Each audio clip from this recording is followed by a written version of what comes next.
Olá pessoal, beleza? Aqui é o irmão Alex para mais um estudo aqui das palavras do Eterno. E hoje nós vamos falar uma palavrazinha aqui muito polêmica, mas eu espero contribuir ou ajudar a você a pesquisar mais sobre certos assuntos, beleza? Já dá um joinha aí no vídeo se você gostou, se você for gostar, e vamos acompanhar aí. Hoje nós vamos falar sobre Satã. Nós vamos conhecer um pouquinho sobre esse nome, né? Ele vem da literatura judaica, para que a gente venha compreender um pouquinho o significado e eu creio que vai crescer muito para o nosso conhecimento, né, na palavra do Eterno. Então vamos lá. Satã. No Antigo Testamento, o termo aparece sempre com um artigo incerto. Em 1 Crônicas 21:1, onde é o nome próprio.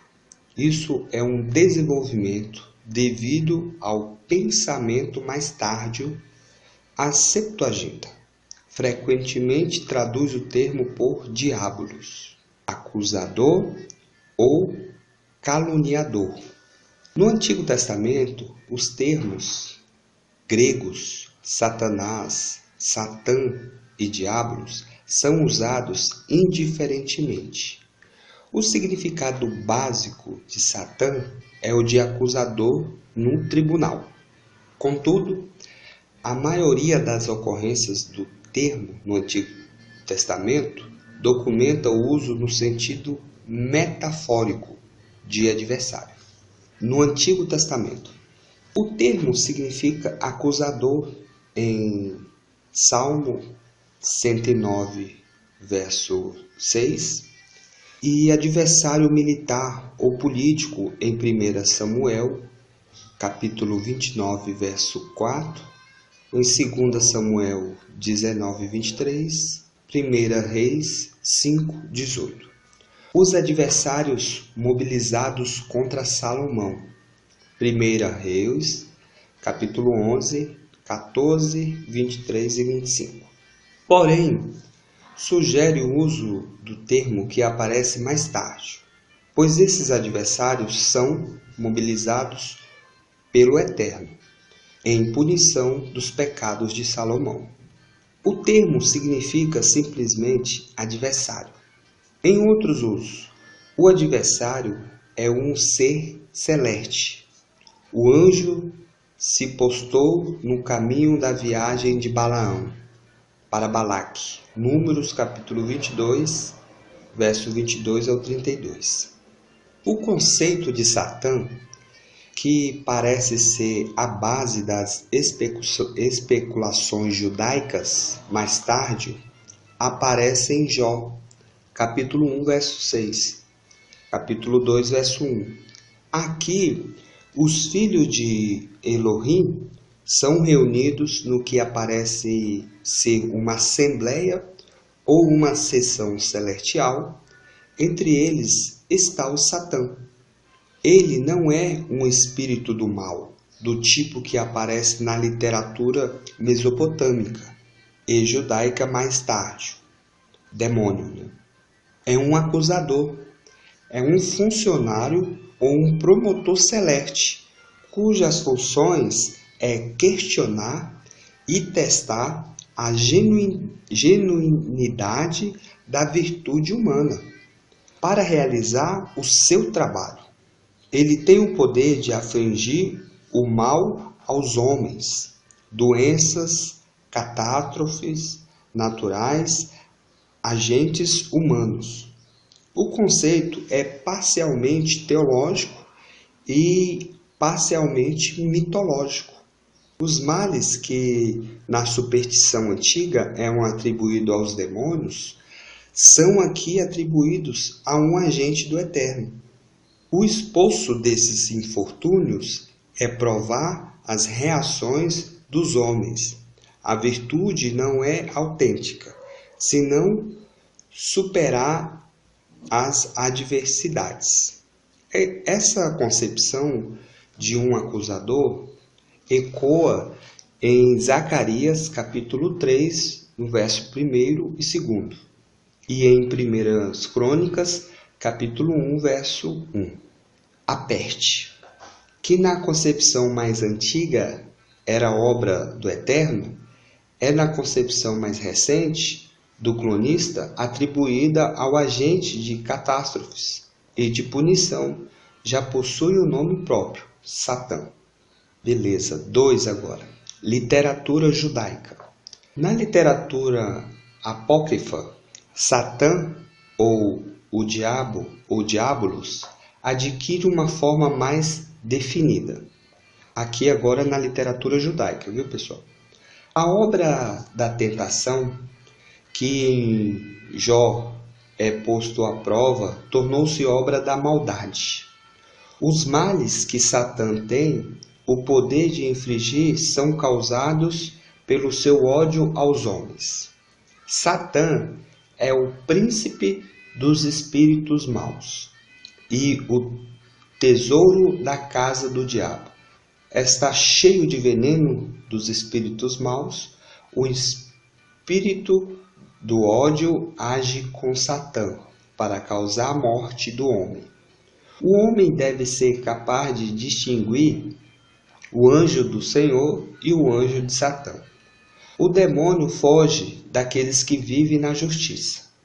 Na verdade, na vida de Adão e Eva, Satã, também aqui chamado de diabo, é o tentador de Eva no Éden.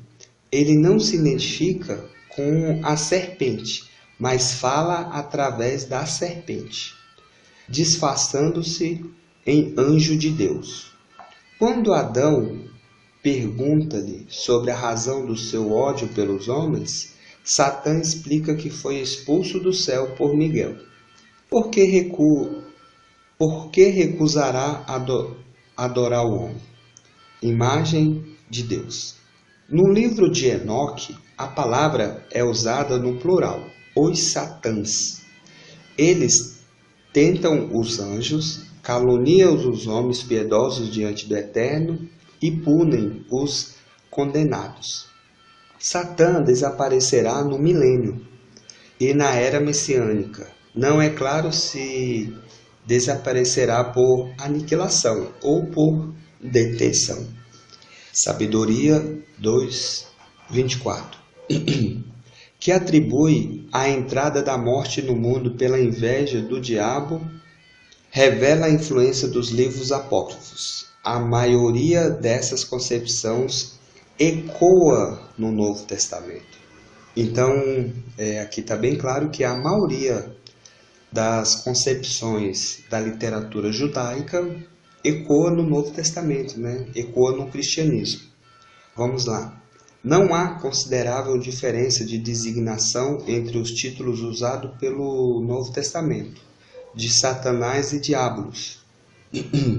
Satã é chamado de o forte, em Mateus capítulo 12, verso 29, ou maligno, Mateus capítulo 13, verso 19, príncipe deste mundo, em João capítulo 12, verso 31, Satã é um tentador que tenta até a Jesus, Mateus capítulo 4, verso 1. Quando Pedro tenta dissuadir Jesus de afrontar a sua paixão, Jesus o chama de Satã. Seus pensamentos são humanos, não divinos. Mateus capítulo 16, verso 23. Satã tira a semente da palavra do coração daqueles que o recebem. Mateus capítulo 13, verso 19. Satã põe o desejo de trair a Jesus no coração de Judas. João capítulo 13, verso 2. E depois entra em Judas para a consumação da ação. Lucas capítulo 22, verso 3. Satã experimenta penetrar os discípulos como trigo. Lucas capítulo 22, verso 31. Ele encheu o coração de Ananias de engano. Atos capítulo 5, verso 3. Ele tenta com maquinações. 1 Coríntios capítulo 7, verso 5. e com astúcia, Efésios 6, 11, e com armadilhas, 1 Timóteo 3, 7, disfarçando-se como anjo de luz, 2 Coríntios 11, 14, seduz alguns fiéis, e é o inimigo que semeia o joio no campo do trigo do Senhor, e com um leão rugindo procura presa. Os cristãos não lhe oferecem ocasião para agir. Satã tem também o poder de causar danos físicos. Possui uma casa e um reino. Mateus capítulo 12, verso 26. Proclama que todos os reinos do mundo estão a seu poder. Lucas constrói a narrativa da tentação de maneira a demonstrar que o poder de Satã, que é frustrado na tentação, até o momento oportuno, encontra sua oportunidade na paixão de Jesus. A honra do poder das trevas. A hora do poder das trevas. O poder de Satã é o poder das trevas oposto ao poder da luz. Também em Atos capítulo 26, verso 18. Satã manteve impedido uma mulher paralisada durante 18 anos. Lucas capítulo 13, verso 16. O seu anjo é o espinho na carne do que Paulo sofria, 2 Coríntios 12, 7. A Satã, como agente de tormentos corporais, são entregues aos pecadores e adversários dos apóstolos. Satã impediu a Paulo de viajar para Tessalônica. O anticristo vem com o poder ativo de Satã. No milênio, Satã será preso no abismo, então será solto e lhe será permitido operar e destruir no período final do mundo. Contudo, o tempo concedido ao diabo é curto. Ele tem o poder de matar. Hebreus capítulo 2, verso 14. Satã, porém, está sujeito ao poder do Eterno e, por fim, será subjugado. Jesus viu Satã cair do céu. Esse dito obscuro não deve ser tomado como uma referência à pré-existência de Jesus, nem como uma confirmação da história judaica de que a queda dos anjos, mas como uma alusão ao orgulho que procede uma queda. Uma explícita alusão à história da queda encontra-se em Apocalipse 12, versos 9 e 10. Aqui Satã é identificado com o grande dragão da mitologia antiga e com a serpente da história do paraíso. Ele é arremessado do céu por Miguel, fogo eterno e preparado para o diabo e seus anjos. Se os cristãos resistem ao diabo, ele fugirá deles. Tiago 4,7. Deus esmagará Satã sob seus pés. Os filhos do diabo, como oposto aos filhos de Deus, são aqueles que não praticam a justiça e não amam os seus irmãos. Aquele que peca é do diabo, e o diabo pecou desde o princípio. 1 João 3, 8. Jesus chama os judeus de filhos de diabo, que é homicida desde o começo. A verdade não está neles. O próprio Judas é chamado de diabo. A doutrina herética é a profundidade de Satã. Apocalipse 2, 24. É uma seita herética identificada apenas como pseudo-judeus e chamado de sinagoga de Satanás. Apocalipse 2:9, 3:9. Os tronos de Satanás é o lugar onde Satã habita, foram encontrados em Pérgamos.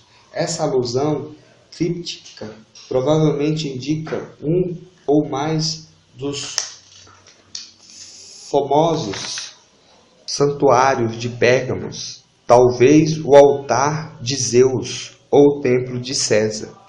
Sobre o significado e valor desse uso no material na literatura apócrifa judaica. Beleza, pessoal?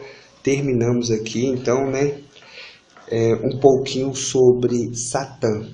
Espero que tenha contribuído aí um pouco para abrir um pouco o seu entendimento, para conhecer um pouco sobre esse agente, Que, se você for ver, ele vem da literatura judaica, com uma concepção, uma forma de pensar e continuou, né, no cristianismo. Eu vou estar fazendo um outro sobre demônios para que nós venhamos entender um pouco mais. O de demônios é interessante, que vai abrir um entendimento para muita coisa que Yeshua fez no período que ele começou a anunciar o reino do Eterno. Beleza? Fique na paz aí e um grande abraço do irmão Alex.